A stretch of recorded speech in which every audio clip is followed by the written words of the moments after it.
Bismillahirrahmanirrahim. Assalamualaikum warahmatullahi wabarakatuh. Alhamdulillahi wahdah wassalatu wassalamu ala man la nabiyya ba'da.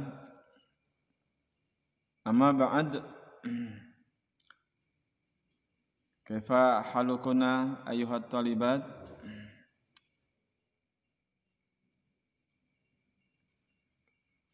Bil khair insyaallah. في هذه الفرصة سنواصل درس التفسير بالعنوان وجوب طاعة الله وطاعة رسوله صلى الله عليه وسلم وسنتكلم عن قول الله تعالى كما في سورة النساء ayat 58 ila 59. Qala Allah Ta'ala A'udzu billahi minasy syaithanir rajim. Innallaha ya'murukum an tu'addul amanati ila ahliha wa idza hakamtum bainan nasi an tahkumu bil adli innallaha ni'ma ya'idhukum bih innallaha kana sami'an basira. Ya ayyuhalladzina amanu athi'ullaha wa athi'ur rasula wa ulil amri minkum fa in tanaza'tum fi syai'in farudduhu ila Allahi war rasuli in kuntum tu'minuna billahi wal yawmil akhir dzalika khairu wa ahsanu ta'wila. Langsung ya kita artikan, kemudian nanti kita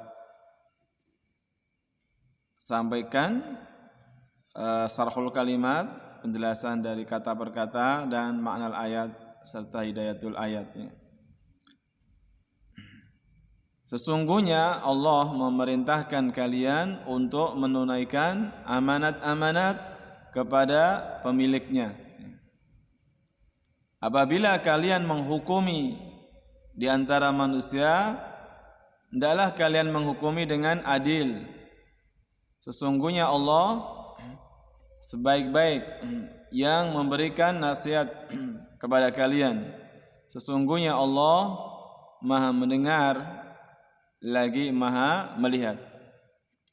Wahai orang-orang yang beriman, taatilah Allah dan taatilah Rasulnya dan ulil amri dari kalian. Apabila kalian berselisih tentang sesuatu, maka kembalikanlah kepada Allah dan Rasulnya jika kalian beriman kepada Allah dan hari akhir. Itu adalah sebaik-baik akibatnya.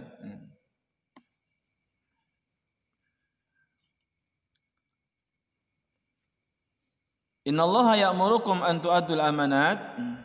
Sesungguhnya Allah memerintahkan kepada kalian untuk menunaikan amanat-amanat, ya. Bahwa asbabun nuzul, ya. Ayat yang ke-58 ini asbabun nuzul, sebab turunnya ayat, yakni berkaitan dengan Utsman bin Talha, di mana beliau ini merupakan pemegang kunci, atau dalam bahasa kita juru kunci, ya, juru kunci Ka'bah,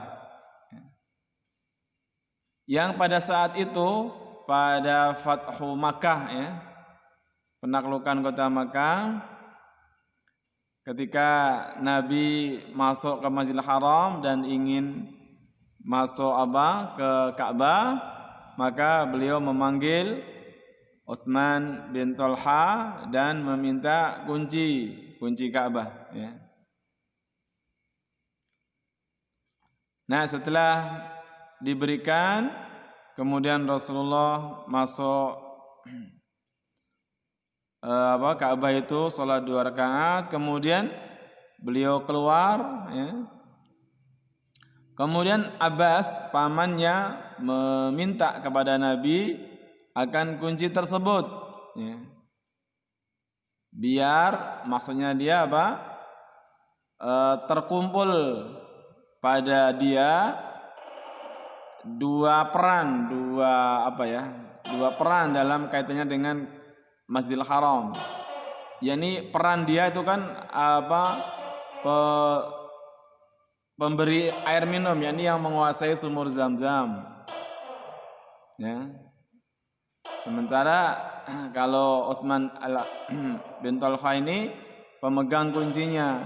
Nah, maunya Abbas itu biar ada dua peran di sana, yakni dialah yang memegang kunci Ka'bah dan dialah yang memegang air minum. Maka mendengar hal itu Nabi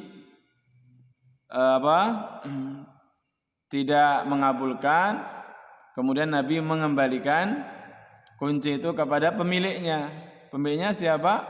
Memang secara turun-temurun dipegang oleh keluarganya atau keturunannya dari keluarga Utsman bin Thalhah ini sampai hari ini, ya.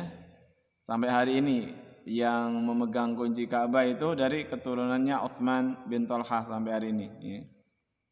Rasulullah kembalikan, ya. Karena memang kunci itu milik Utsman, kemudian Utsman bin Thalhah, ya. Kemudian dia dikembalikan lagi, ya. Yang sebenarnya ya Nabi sallallahu alaihi wasallam memiliki kekuasaan untuk mengalihkan kepada siapa sebenarnya, ya. Cuman karena ini memang pemilik aslinya Utsman, maka dikembalikan. Itu asbabun nuzul, ya, sebab turunnya ayat gitu, ya. Nah, meskipun ini berkaitan dengan kunci Ka'bah, amanah yang berupa dikembalikannya kunci Ka'bah kepada Utsman bin Thalhah, tapi perintah untuk mengembalikan amanah kepada pemiliknya itu umum, ya, kepada siapapun, ya. Tidak hanya dalam masalah kunci Ka'bah, juga amanah dalam hal apapun, ya. Dalam kaidah disebutkan al-ibrah bi umumil lafzi la bi khususis sabab. Jadi hukum yang dipakai, yang berlaku itu keumuman lafal, bukan kekhususan sebab. Sebabnya memang berkaitan dengan Utsman bin Thalhah, tapi menunaikan amanah itu tidak hanya pada kunci Ka'bah, tapi pada semua bentuk amanah, ya. Di mana amanah itu bisa berupa perkataan, ya. Bisa berupa perbuatan, ya, pekerjaan, ya. Dan bisa berupa benda, barang, ya. Berupa perkataan, misalnya orang nitip salam, ya, tolong titip salam buat ini. Ini kan amanah perkataan, kan, untuk disampaikan. Ini amanah harus disampaikan, ya. Perbuatan, misalnya ada jadwal piket kelas, misalnya itu amanah, ya, amanah berupa pekerjaan harus ditunaikan, ya. Atau barang, dititipi barang, ya. Itu juga amanah. Artinya orang yang beriman diperintahkan untuk menunaikan semua bentuk amanah itu.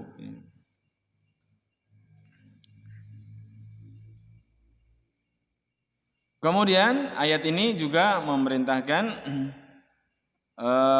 untuk menghukumi manusia dengan adil.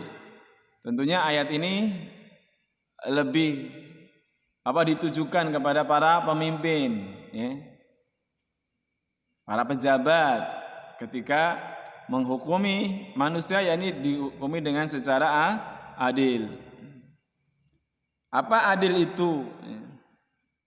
Yakni adil adalah lawannya zulm, ya. Adil lawannya zalim, kan gitu, kan?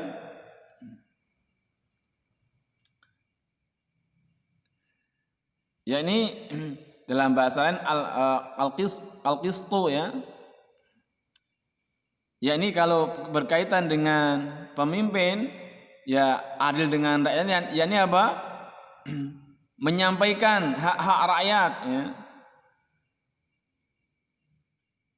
kepada yang berhak ya. Jadi adil di sini yakni apa? Tersampainya ya, hak ya, kepada yang memang berhak, itu namanya adil ya.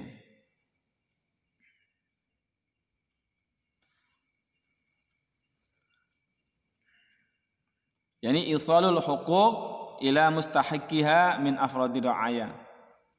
Kalau kaitannya adil dengan pemimpin dan rakyat tadi isalul huquq, yani sampainya hak-hak kepada yang berhak dari rakyatnya. Itu namanya adil.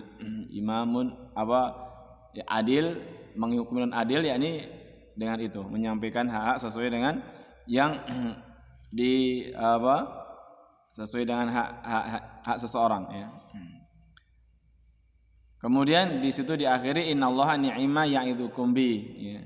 Bahwa apa yang Allah sampaikan ini merupakan sebaik-baik nasihat dari Allah Subhanahu wa taala. Untuk apa? Satu, menunaikan amanah, yang kedua adil. Ya.